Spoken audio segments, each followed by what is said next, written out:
Number 1, Vic Morrow. It was just after 2 a.m. on July 23, 1982, the final scheduled night of shooting on a segment set during the Vietnam War. The scene called for his character to wade across a shallow river while carrying 2 young co-stars, 6 and 7 years old, fleeing an American military helicopter overhead as explosive charges detonated around them in the water. The helicopter was flying low, close enough that the special effects explosions rigged nearby were timed to go off almost directly beneath it. One of those charges detonated with more force than expected. Shrapnel and debris from the blast struck the helicopter's tail rotor. The pilot lost control almost instantly. The aircraft spun and dropped out of the sky directly onto the 3 of them in the water below. The main rotor blades struck all 3 performers. He and one of the children were killed instantly. The second child was crushed beneath the wreckage. It happened in front of the full crew, in the middle of filming, with cameras still rolling. An investigation that followed uncovered that the shot had been added late, was poorly rehearsed, and that the children had been hired and kept on set illegally, past the hours and safety restrictions governing child performers, without the required permits. A director and 4 crew members were eventually charged with involuntary manslaughter. After a trial lasting nearly 9 months, all were acquitted. No one was ever convicted for what happened in the water that night. Number 2, Dorothy Stratton. On the night of August 13, 1980, her estranged husband bought a 12-gauge shotgun from a private seller he'd found through a classified ad. He had been growing more desperate for weeks. Watching the marriage, he still considered his slip away for good. She had filed for divorce and started a new relationship with a director of the film that was about to make her a star in her own right. The next afternoon, August 14th, she went to the apartment they used to share. It was meant to be a practical visit, the 2 of them working out the financial terms of a divorce that, as far as she was concerned, was already decided. She had told almost no one where she was going that day. The people closest to her had warned her not to go near him alone. Hours passed with no word from either of them. 2 of his roommates, assuming the 2 had simply reconciled and were talking things through downstairs, didn't think much of the silence until it stretched on too long. Eventually, they knocked on the bedroom door. There was no answer. They opened it. Inside, they found both of them dead. He had raped her before shooting her in the face with a shotgun, then turned the weapon on himself. She was 20 years old, weeks away from what should have been the biggest premiere of her career. Number 3, Bob Crane. On the morning of June 29, 1978, a co-star from the play he was currently touring in arrived at his Scottsdale apartment for a meeting they'd arranged the night before. He hadn't shown up, which was unlike him. She knocked. No answer. She tried the door, it was unlocked, and let herself in, calling his name into a dark, quiet apartment. She found him in the bedroom, in bed, covered by a sheet pulled up over his head. Beneath it, he had been bludgeoned to death, struck repeatedly in the head, with an electrical cord left wrapped around his neck. There was no forced entry. Nothing appeared to be missing from the apartment. Whoever had done this had wiped the weapon clean and left it behind at the scene. Later identified as a camera tripod he kept for his own personal video equipment. Investigators quickly focused on a close friend of his, a video equipment salesman he'd spent years socializing with, who had been with him at the theater just hours before the murder. That friend was eventually tried for the killing more than a decade later, in 1994. Largely on the strength of a photograph, investigators believed showed evidence overlooked in the original search of his car. He was acquitted. No one has ever been convicted. The Scottsdale Police Department considers the case closed. The people who knew him best still don't have an answer for who was in that apartment with him that night. Number 4, Sharon Tate. The house on Cielo Drive sat isolated at the end of a long private road, tucked into the hills above Beverly Hills, the kind of quiet that made it easy to forget how close the city actually was. Her husband was overseas working, so on the night of August 8th, she had friends staying with her instead. 4 of them, spread through the house and the guest cottage on the property. None of them knew that the house itself carried a connection. None of them had chosen.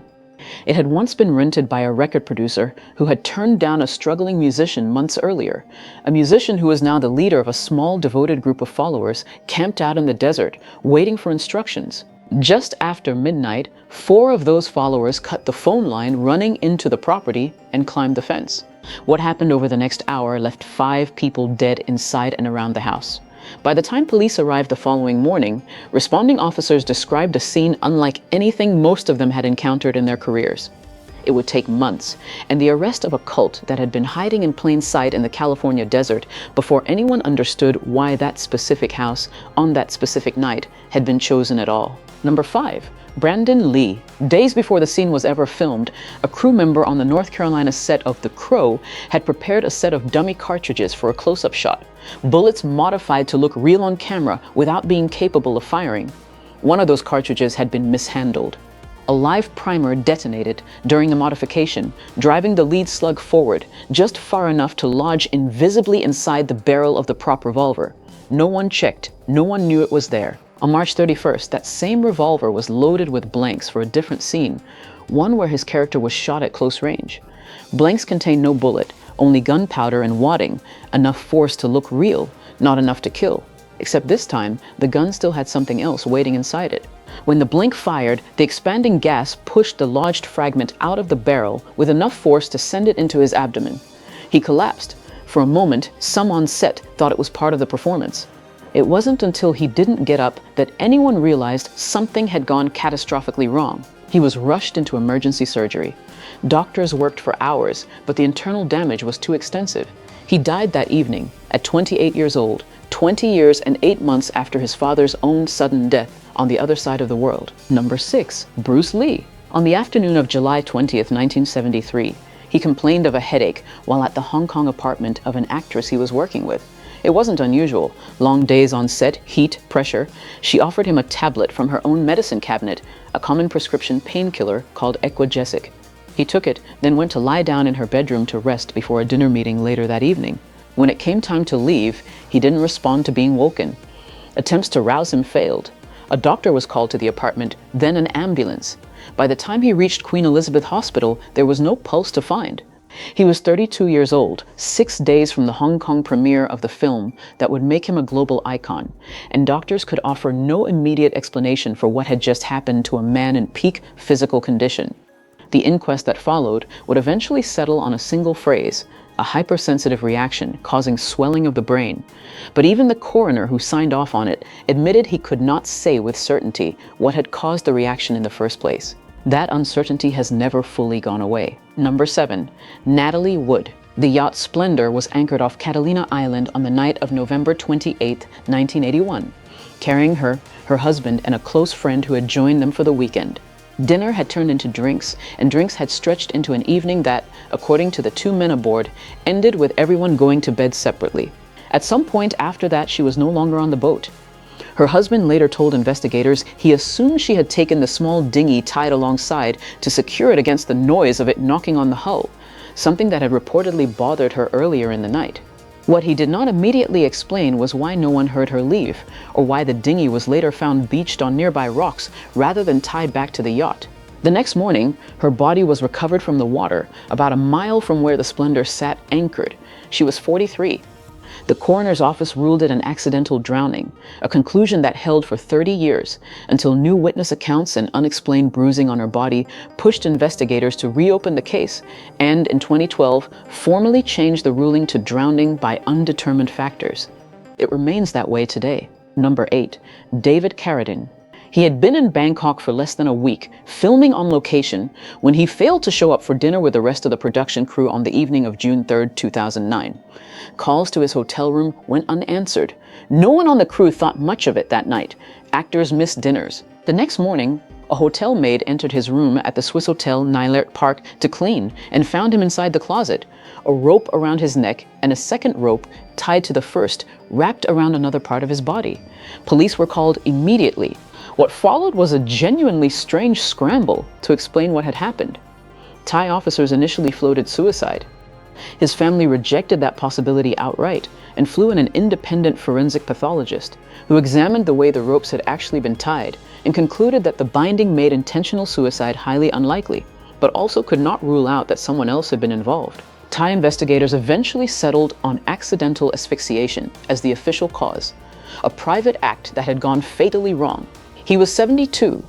A leaked crime scene photograph published in a Thai tabloid only deepened public fascination with a death that, even after 2 separate autopsies, never produced an explanation everyone was willing to accept. Number 9. John Belushi. By the early hours of March 5, 1982, most of the visitors who had passed through his bungalow at the Chateau Marmont that night were gone.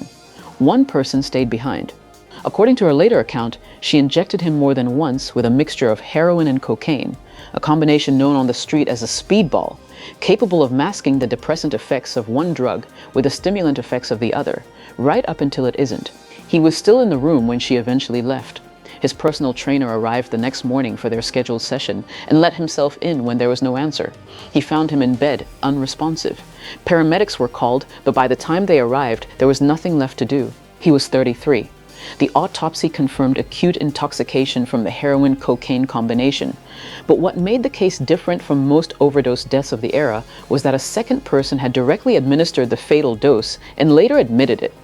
She was eventually convicted of involuntary manslaughter, one of the rare instances where a celebrity overdose ended not just with a coroner's report, but with someone else standing in a courtroom for it. Number 10, River Phoenix. Just after midnight on Halloween, 1993, he stepped outside the Viper Room and collapsed on the sidewalk in front of a crowd of people who for several confused seconds weren't sure what they were looking at. Earlier that night, inside the club, he had taken a combination of heroin and cocaine. Once outside, his body began to seize, full convulsions, visible to everyone around him, including his own siblings, who tried to help him as strangers on the street watched. Someone called 911. A bystander's home video camera, out that night filming the Halloween crowds, ended up capturing part of what happened, footage that would later circulate publicly and remove any ambiguity about what people on that sidewalk had actually witnessed. Paramedics arrived and rushed him to Cedars-Sinai Medical Center. He was pronounced dead a short time later. He was 23. The autopsy confirmed acute intoxication from the drug combination. What made the death land so hard wasn't just his age, it was how publicly it had happened and how directly it contradicted the image he had spent his short career building, on a sidewalk full of witnesses who had no idea until it was already too late that they were watching someone die. Number 11, Heath Ledger. On the afternoon of January 22, 2008, his housekeeper and a massage therapist arrived at his rented apartment in downtown Manhattan for a scheduled appointment. He didn't answer the door in the way they expected. When they went further inside, they found him in the bedroom, unresponsive, lying face down. He had reportedly been dealing with a stretch of insomnia in the weeks prior, exhaustion that friends said had followed him through a demanding filming schedule. Paramedics were called immediately and attempted resuscitation on scene, but he could not be revived. He was pronounced dead a short time later, at 28. Number 12, James Dean. On the afternoon of September 30th, 1955, he was behind the wheel of a Porsche 550 Spyder on Highway 46, heading toward a road race with his mechanic in the passenger seat. The car had been built for exactly this: speed, low weight, minimal protection, and he had been driving it hard on the open highway for most of the trip. Ahead of him, at the junction with Highway 41, a college student in a Ford Tudor was waiting to turn left across the oncoming lanes. In the fading light, with the Spyder's low profile and pale color working against him, the driver misjudged the distance and pulled out directly into its path. There was no time to react. The two cars met almost head-on. The impact was severe enough that first responders arriving at the scene found little they could do. He was pronounced dead shortly after, at 24 years old. His mechanic survived with serious injuries. If you want to see more stories like this, the ones history left untold, like this video, share your thoughts in the comments, and subscribe to stay updated.